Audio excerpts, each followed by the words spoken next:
साथियों नमस्कार। जोहार। जीटी रोड लाइव में आपका स्वागत है। मैं हूं अभिषेक सिंह। साथियों 4 मई अब दूर नहीं है। आपको पता है कि 4 मई को विधानसभा चुनाव के नतीजे आने हैं, जिसमें तमिलनाडु हो, आसाम हो, पश्चिम बंगाल हो, इन सभी राज्यों पे किसके सिर पे ताज होगा उसकी भी जो है तस्वीर जो है वो साफ होगी। लेकिन नतीजे सिर्फ बंगाल और आसाम और तमिलनाडु जैसे राज्यों के चुनाव के नहीं, बल्कि नतीजे कुछ झारखंड में भी है, वो आने वाले हैं। आप याद कीजिए किस तरह से केंद्र त्रिपाठी ने यह बयान दिया था कि झारखंड में माइनस कांग्रेस सरकार होगी। वहीं दूसरी तरफ टाइगर जयराम महतो के भी बयान को आप याद कीजिए, जो उन्होंने कहा था कि झारखंड में झारखंड मुक्ति मोर्चा की सरकार तो होगी, लेकिन माइनस कांग्रेस माइनस बीजेपी। और उसके बाद आपको सरयू राय का भी वो बयान याद होगा, जिसमें उन्होंने साफ साफ कहा था कि अगर समर्थन की जरूरत हो और एक सीट की भी जरूरत हो तो हम जो है समर्थन देने के लिए आपको तैयार हैं। आप देखिए कि बंगाल के चुनाव में, जहां पे झारखंड में मुख्य सहयोगी पार्टी जो है इंडिया गठबंधन की वो कांग्रेस है, लेकिन बंगाल में उसके खिलाफ तो नहीं, लेकिन उसके विरोध में आप समझ लीजिए उसके ऑपोजिशन में टीएमसी को समर्थन देते हुए मुख्यमंत्री हेमंत सोरेन नजर आए थे। साथियों झारखंड में क्या कुछ बम फूटने वाला है, इस पर ही हम आगे चर्चा करेंगे। फ्रेम में आप देख रहे हैं हमारे साथ वरिष्ठ पत्रकार सरोज कमर जी है। स्वागत है सर आपका। क्या बम फूट रहा है सर? बम तब फूटेगा अभिषेक भाई। जी सर। अमित शाह साहब ने एक शब्द दिया है राजनीति में, हम पत्रकारों को जो क्रोनोलॉजी, जी क्रोनोलॉजी, हाँ। तो क्रोनोलॉजी को हमें समझना होगा जी। जैसे मैं कहता हूँ डॉट टू डॉट मिलाना। याद किए बिहार का चुनाव जी, है ना, वहां माइनस जेएमएम इंडिया अलायंस चुनाव लड़ा, मिन्नत समाजत करते रहा जेएमएम, एक भी सीट नहीं जी। अब आ जाते हैं निकाय चुनाव जी, है ना। निकाय चुनाव में कहने को गैर दलीय चुनाव था, लेकिन सब दल शामिल था, समर्थन सबका था जी। और जेएमएम अलग समर्थन कर रहा था, कांग्रेस अलग समर्थन, आरजेडी अलग, सब अलग अलग प्रत्याशी, भाजपा अलग। भाजपा के साथ तो गठबंधन में है भी नहीं, लेकिन भाजपा को लोग सहयोग कर रहे थे जी। आजसू वाले कर रहे थे और लोग कर रहे थे जी। वो इंटैक्ट दिख रहा था। ये बात दिख रहा है कि उनके लोग भी छिटक कर आए या इधर के लोग उधर गए, ये तो होता है। और उसका परिणाम ने छाती चौड़ी कर दी जेएमएम की।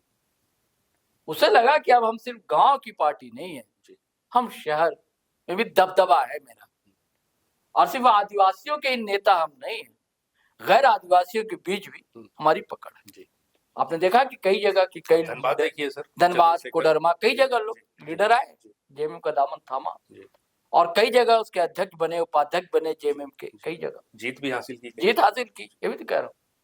उसे लगा कि अब हमारे ग्राफ बढ़ रहा है। और फिर आता है असम चुनाव, वहां दमदारी दिखाता है जेएमएम जाकर, और वहां भी कांग्रेस से गठबंधन नहीं हो पाता है। खबर ये है थी कि 7 सीट चाह रहे थे, और सूत्र बताते हैं कि कांग्रेस 3 देने को तैयार था। कैसे तैयार होता है जेएमएम? अच्छी खासी आबादी आदिवासियों की, जो झारखंड से लोग गए, और धुआंधार सभाएं की आपने देखा, कल्पना सोरेन और हेमंत सोरेन, और भीड़ भी जुटी। अब कितनी सीट आएगी नहीं आएगी ये अलग है, मैं एक वीडियो किया हमने जीटी लाइव के पेज पर, ये अलग मसला है। लेकिन क्रोनोलॉजी समझा रहा हूँ, कांग्रेस से रिश्ते जो, और इधर फिर बंगाल चुनाव नहीं, उसे के बीच में की बात बता रहा हूँ आपको, जो सांप सपोला ये सब बयान आए, आरोप लगे, है ना। उसके बाद फिर कांग्रेस के जो के राजू हैं, उन्होंने मीटिंग की और कहा कि सरकार के खिलाफ भी लड़ना पड़ेगा तो हम लड़ेंगे। खटास दिखी। इन सब में एक चीज गौर करने लायक है कि हेमंत सोरेन ने कभी बयान ऐसा नहीं दिया। बस एक चीज बची हुई है, कहीं ना कहीं कहा जाता है ना, कहीं ना कहीं अपने को बचा कर रखिए, है ना। वो एक शेर है कि दुश्मनी जमकर करो मगर इतनी गुंजाइश रहे, जब कभी सामना हो तो शर्मिंदा ना, है ना। ऐसा ही कुछ भाव है शेर का, तो वो बचा कर रखा है हेमंत सोरेन ने, कि और लीडर तो बोलते रहे हैं कांग्रेस के खिलाफ। न राहुल गांधी ने कोई बयान ऐसा दिया हेमंत सोरेन या जेएमएम के खिलाफ, ना हेमंत सोरेन ने कोई बयान कांग्रेस के खिलाफ दिया। लेकिन कांग्रेस को जो लीडर है, इनके बयानबाजियां जारी रही। अब राज्यसभा चुनाव भी होने वाला है, उसमें बयानबाजियां हैं। जेएमएम चाहता है कि दोनों सीट हम लें, क्योंकि 56 सीट है, चाहे तो आधा आधा कर सकते हैं। जी। और कांग्रेस का है कि नहीं। खबर यह है कि आप याद कीजिए कि जब सरफराज अहमद ने इस्तीफा दिया था गांडा विधानसभा से, गांडा विधानसभा में कल्पना सोरेन चुनाव लड़ी थी, जी। तो कांग्रेस ने इस शर्त पर समर्थन दिया था जेएमएम उम्मीदवार सरफराज अहमद को कि अगली बार हमारे उम्मीदवार को भी आप समर्थन देंगे। ये कांग्रेस याद करा रहा है कि अब बारी है, मौका है हमारा। अब क्या होता है, कुछ खेला होता है, क्या होता है, देखने की बात होगी।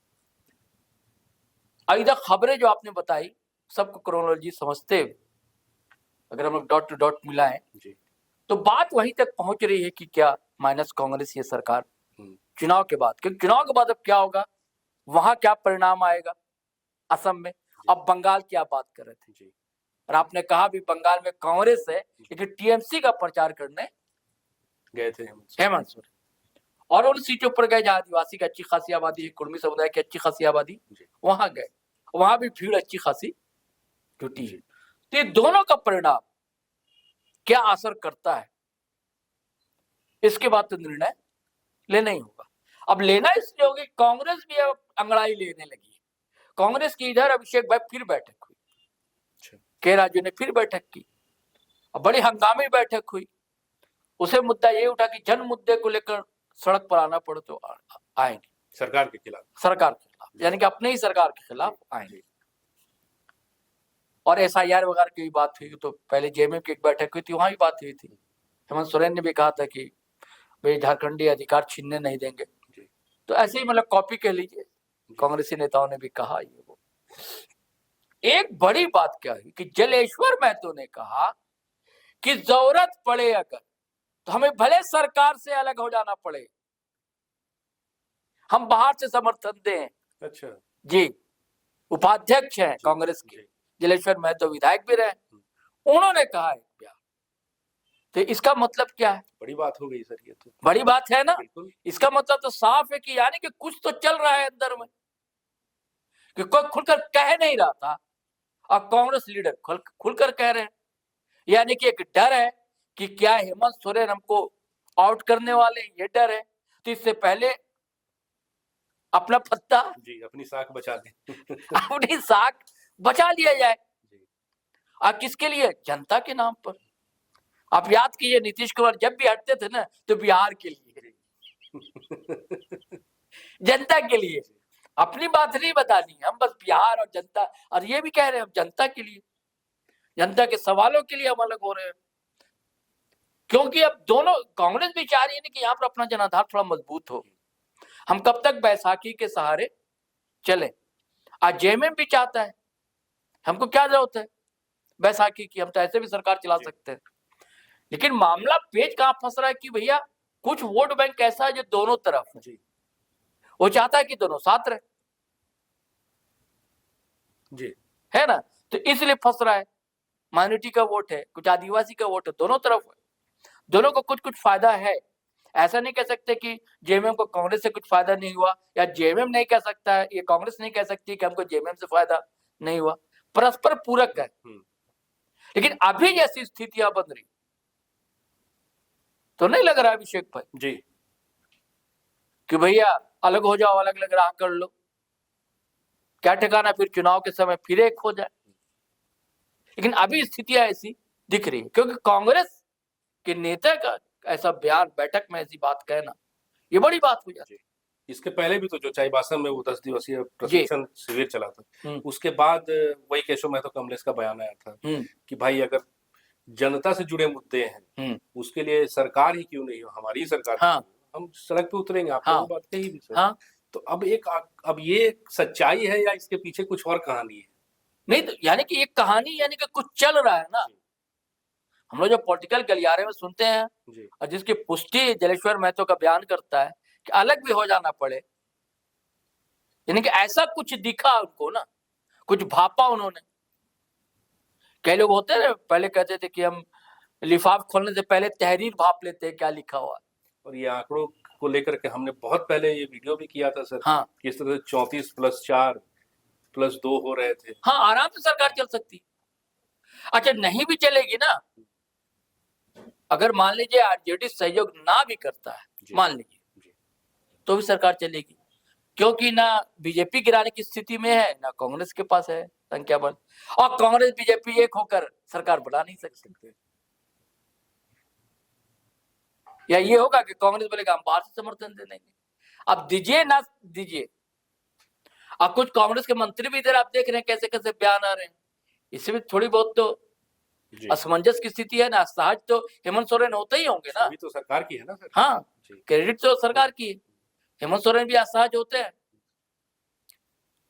जो कहा नहीं जा सकता। ऐसी स्थिति लग रही है कि कुछ बड़ा कुछ खेला। तो ये राज्यसभा का जो चुनाव है जी, और इसमें जो 2 सीटें हैं, इस पे क्या लगता है आपको कि सहमति बन जाएगी झामुमो के लिए, या फिर झामुमो अभी तो 4 मई का इंतजार कीजिए जी, और उसके एक हफ्ते बाद देखिए 4 मई के रिजल्ट क्या आता है। असम में क्या गुल खिलाते हैं हेमंत सोरेन, उसका क्या असर, बंगाल में क्या गुल खिलाते हैं उसका क्या असर पड़ता है, और कांग्रेस के क्या नतीजे आते हैं।